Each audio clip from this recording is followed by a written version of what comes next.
Okay, right now in question C, they say that write down the coordinates of B correct to one decimal place.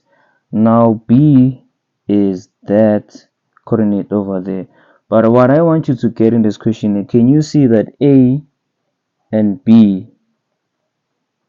they are the points, they are the points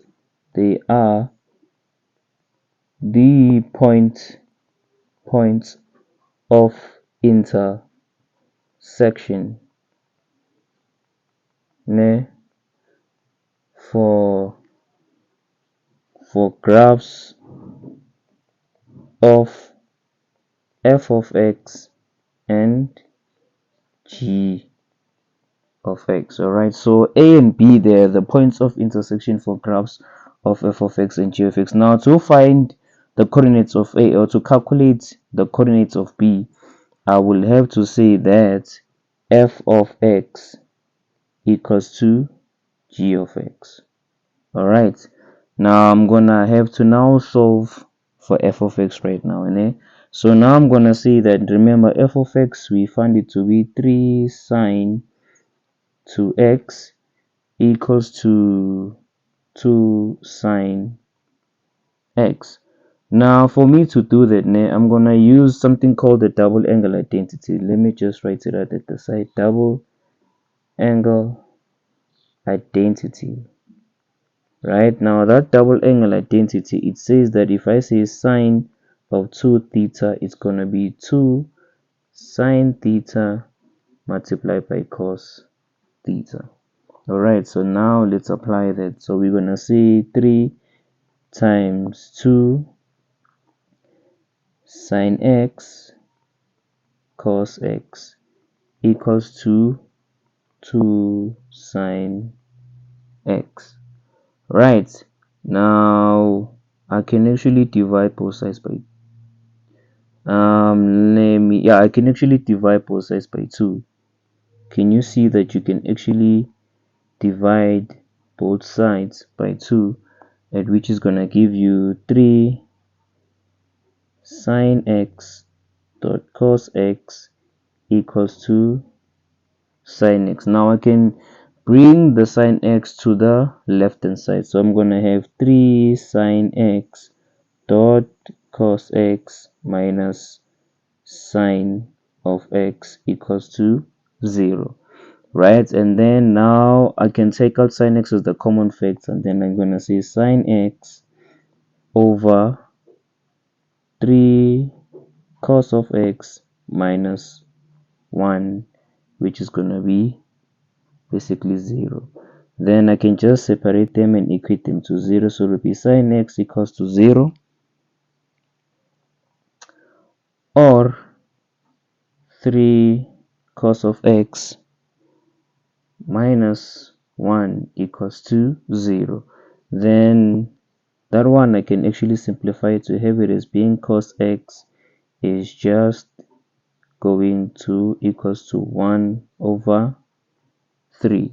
Right, now I can find the reference angle. So finding the reference angle for that one, it will be 0 degrees, because if you say shift of sine, if you say shift of sine 0, it's going to be 0 degrees. And then if you say shift of 1 over 3, you get 70. So the reference angle there, you get 70.5. So rounding off to one decimal place, 70.5 degrees. And then can you actually, and then can you see that that function was actually drawn between the first quadrant and the fourth one, right? Can you see that that function is drawn between, this is the first quadrant, that is the fourth one, right?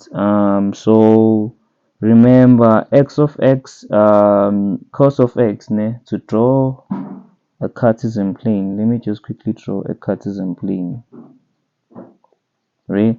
And then we use something that says all students take computers, right? And then here we're gonna have 180 minus theta, here we're gonna have a theta, here we're gonna have 180 plus theta. Then here we're gonna have a 360 degrees minus theta.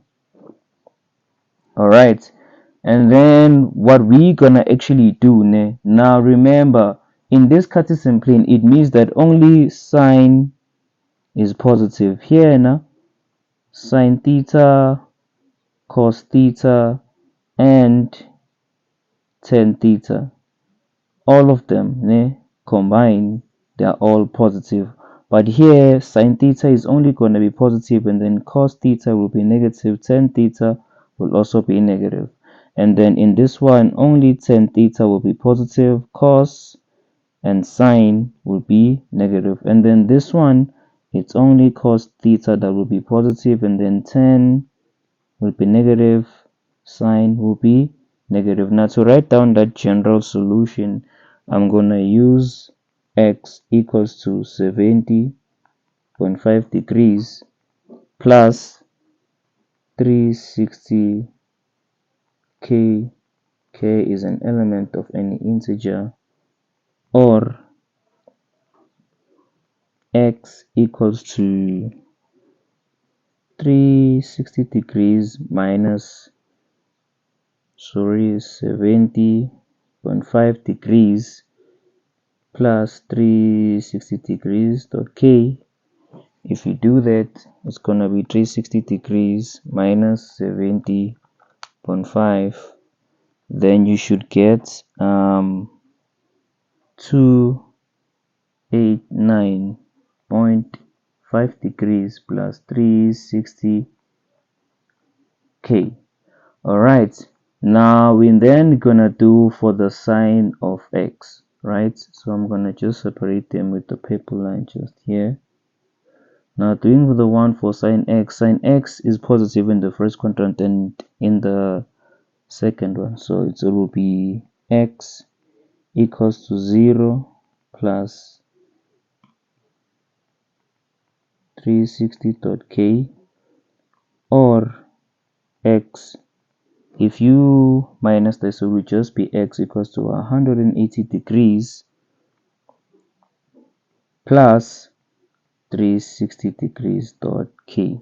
Alright, now to find the angle, or now to find the coordinates of B, can you see that B is between 270 degrees and 300 degrees? Now if you were to let k to be equals to 0, can you see that if you let k equals to 0, the angles that we're gonna get, let's just say let k equals to 0. If you let k equals to 0, the angles that you're gonna get, you're gonna first get 0 degrees, then the second one you're gonna get 70.5 degrees, then the other one is gonna be 180 degrees, then the last one will be 289.5 degrees. Now we are looking for an angle that is between 270 and 300 degrees, so the only angle that qualifies, it's gonna be this one. So now we can say that x b is going to be equals to 289.5 degrees. Now to find its y coordinate, we're gonna say that, remember, we can either use any equation, but I'm gonna use the equation of f of x. So I'm gonna say that f 289.5 degrees equals to 3 sine 2 times 289.5 degrees